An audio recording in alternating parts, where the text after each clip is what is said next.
Hey there, this is Mr. Icarus, and welcome to yet another edition of Doom Mod Madness. This time round, we're checking out a mod by the name of Touhou Doom, or to give it its full title, Touhou Doom Hell on Gen Sokyo. This is a rather unusual mod that deposits Doom guys squarely in the realm of fairies, shrine maidens, and bullet hell style gameplay. If you're not familiar with the Touhou series, it's a bit of a cult favorite in the shmup genre, and its original installment was in fact released in 1996, and it's still going, believe it or not. Its most recent installment is currently in development, and that will mark the 16th entry in the series. It's remarkably long-lived, and it's had quite a lot of influence over the years. It's inspired mangas, it's inspired internet memes, it's inspired fan games, and now it has inspired this. So what exactly do you do during the course of Touhou Doom? Well, for the most part, you're pretty much just making your way from one end of the level to the other, all the while essentially exterminating any fairy dumb enough to either get in your way or consider throwing projectiles at you. Ultimately, however, it all culminates in an encounter with that level's boss character. In this case, there's a little bit of a mid-level encounter just to give you a taste of the attacks that it'll chuck in your direction, but when you do finally reach the end of the level, you'll find that the intensity of what you're going to be dealing with certainly ramps up a few notches. The boss battles here in Touhou Doom are pretty much what the mod is all about. It's the linchpin of the experience, and as you can imagine, these are not simple, straightforward affairs. These are multi-stage ordeals, and they're essentially going to test how effective you can be at dodging increasingly elaborate projectile bullet patterns. It's an interesting translation, that's for sure, but the move to the first-person perspective isn't an easy fit. If you think of the original Touhou games, you've got a top-down perspective that allows you to much more easily identify gaps in the projectiles and safe zones that you can stay in while wailing on the enemy. Here, with the first-person perspective, your view, for one, is limited, and you can't always see through the massive projectiles being flung around a room. Naturally, this is going to mean that whether you like it or not, you're going to be taking a few hits. Now, in the original games, that would be a very bad thing indeed. You can only take a few hits in a standard shmup before you lose a life. But here, this version softens the blow by allowing you to take advantage of the full health pool of Doom Guy. Rather than taking significant chunks out of your health whenever you're struck, projectiles here typically chip away at the overall total. That said, not all projectiles are created equal. If they're bigger and more impressive looking, chances are they're probably going to do bigger amounts of damage. Same goes for impressive looking special attacks. So I guess what I'm really trying to say here is, whenever humanly possible in Touhou Doom, dodge. Dodge absolutely everything. If I had to pinpoint one of the weaker aspects of Touhou Doom though, I'd definitely say that the stages leading up to the bosses themselves aren't really all that fantastic. In fact, most of the time they tend to be fairly tedious. That said, I'd probably consider the stages of Touhou to be one of the trickier things to actually translate across into Doom. If you want to replicate that style of going through a bullet hell stage, of course you're going to have to spam a lot of enemies. Of course you're going to have those enemies just ceaselessly pump out projectiles. And when it comes to the environments themselves, you've got to have enough room for the player to move around. And complex, intricately designed levels don't really lend themselves that way to the freedom of movement you'd need for this style of gameplay. It's a tricky one, if I'm going to be honest. I'd be hard-pressed to say what I'd do differently, but it's not awful. It's definitely something to do in the lead up to a boss, but the crux of it is I'd much rather be fighting the boss. I feel like it's important to note, however, that Episode 1 of Touhou Doom certainly feels different from Episode 2 and Episode 3. I'd even go as far as saying that Episode 1 feels more like a prototype than anything. But even then, the boss battles are certainly the most solid aspect of that first episode. They're fun, they're challenging, and they've got a neat sense of escalation. You feel like you've employed a fair amount of skill when you actually do defeat one of these, especially as you get into level 3 and beyond. Not to mention the variety of the attacks that you'll be asked to enjoy here as well, as some pretty neat little moments like one of the bosses we saw previously where it stops time to lay down a barrage of flying daggers, and this, just the patterns on display are almost mesmerizing, so much that I occasionally forget to dodge. When you do eventually get to episode 2, you'll notice that it introduces a few new things into the mix, first of which being the introduction of 2 new magic-powered weapons. This plasma gun-looking weapon here actually has 3 fire modes, and surprisingly the third one is a goddamn flamethrower because, of course, all furries must burn. You'll also notice that springing forth from the charred corpses of our winged enemies is a pickup called P. Yes, we are literally taking the P out of our enemies, and this actually stands for power. The more P you collect, the more powerful your weapons get. In terms of the other entry in the arsenal in episode 2, we've got this modified magical chain gun, spitting charms and talismans and all that crazy fairy killing shit.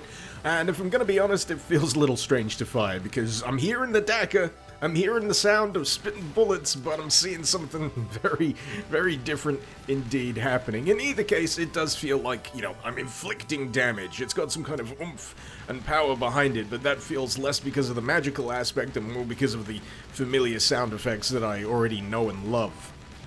Another new addition here in episode 2 is that of the spell cards, which function very similarly to the bomb item in a shmup game. If you're not familiar with what that item does, it essentially clears the screen and usually inflicts quite a lot of damage on a boss character. And here, it's much the same story. You get a nice variety of them as well, but they're not really all that prolific. You only get them every now and again. You get a whole bunch of them to begin with, and it's very tempting to just use them right off the bat, but I'd advise having a little bit of restraint, because you're probably going to need them further on down the line, as much like in the first episode, things escalate.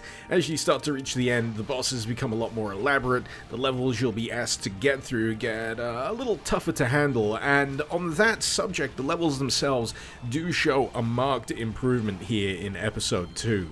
They're still extremely linear, but that isn't really a problem in the context of the mod itself. But what seems to have changed here is definitely an improvement in the visuals. There's definitely a bit more flair on show here with the levels themselves, and they just feel a little bit more interesting to move through. If you were worried that this mod would be nothing but wall-to-wall fairy blasting, fear not, the old gang does in fact make an appearance here, and you'll note that they've got a few interesting tweaks. Rather than firing hit-scan bullets, the zombie soldiers here do in fact fire projectiles, and once we get a little further up the monster hierarchy, you'll note that the projectile patterns of things such as cacodemons, imps, and even hell knights are a little altered more to suit the Touhou Doom aesthetic.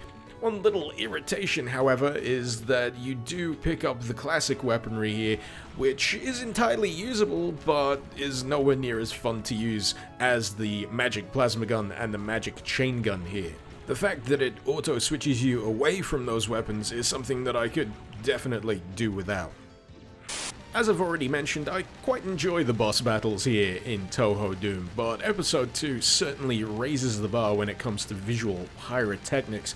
This final encounter here, for example, feels suitably epic, taking place in the heart of a nuclear reactor located in hell, of all places, and the enemy I'm fighting against has apparently managed to harness the power of the atom, meaning that all of the big things are going to be flung directly at my face.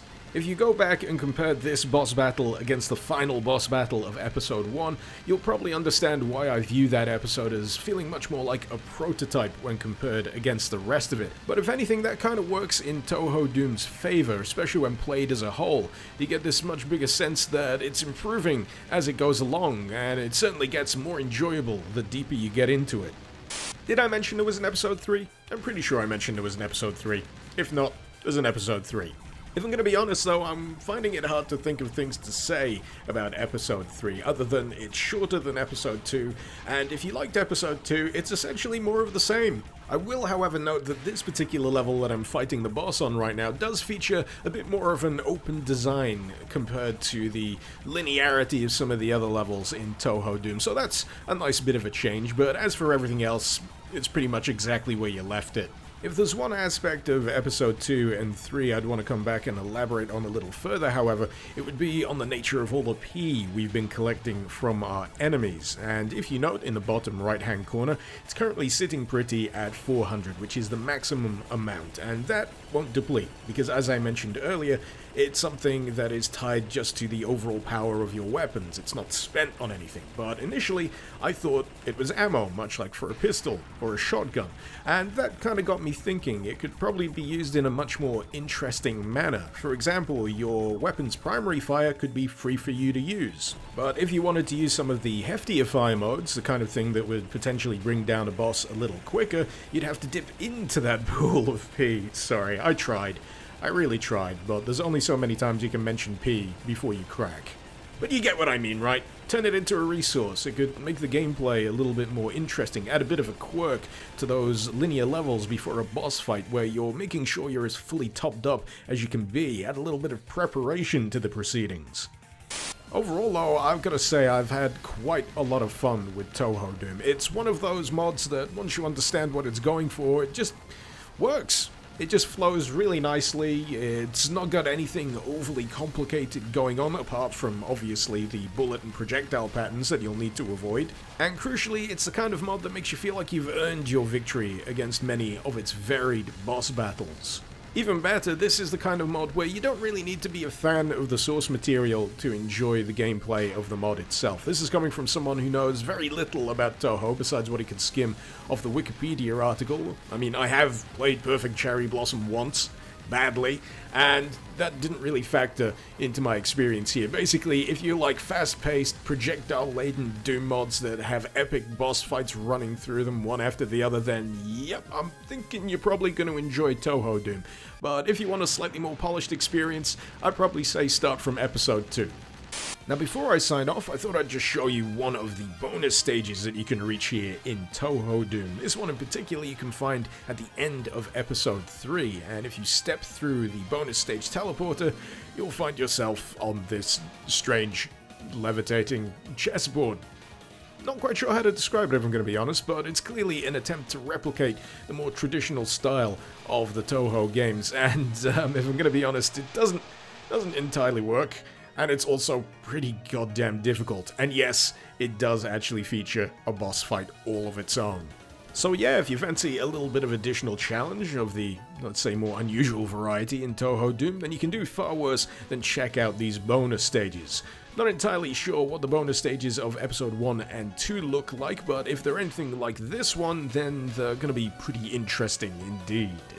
Anyway, this has been Touhou Doom. Hopefully you've enjoyed the video. Feel free to let me know what you thought in the comments below. And yes, I know, resurrect command, filthy cheater, Icarus, I don't give a damn. But I do give a damn about any interesting suggestions you may have that I can cover in future episodes of Doom Mod Madness. This has been Mr. Icarus. Thank you very much for watching.